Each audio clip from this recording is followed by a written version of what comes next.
There's no pressure, whether we go through 3 properties together or 10 or 20 or 30 as an example. It's always completely up to you guys. There's never any rush that you have to buy one.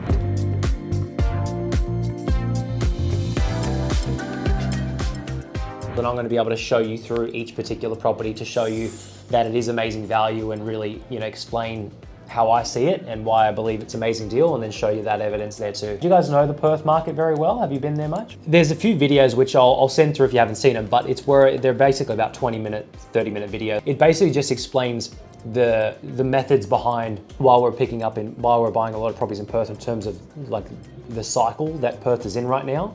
And basically we're buying properties cheaper today than what they were like 9-10 years ago. And that ironically happened in Queensland as well. Like in 2020, if you look on YouTube 2 or 3 years ago, there's a lot of examples that we picked up properties in Queensland and we were buying them cheaper than what they were back in 2008. In 2020. And then sure enough, after that long flat period of minimal growth, there was a 3-year growth cycle or boom where everything doubled in value. That's what I believe is literally happening as we speak in Perth. And that's what all the property economists have predicted as well. So sometimes, I guess the reason why I'm mentioning that is sometimes when we go through properties as an example, you might find, or you might do some research on it tonight or tomorrow and you'd be like, wait a minute, this property is actually cheaper than what it was like 10 years ago. Why are you showing me a property that's gone down in value? And that's how the cycles work. Like I could show you hundreds of examples of ones we bought in Queensland in 2020, 100K cheaper than what they previously sold for 7 years prior. And then sure enough, they doubled literally in value over the next 3 years. Many people forget like Queensland's doubled in value the last 3 years, but prior to the last 3 years, like Queensland barely moved at all for like 10 years. The market was pretty bad. And that's exactly like the time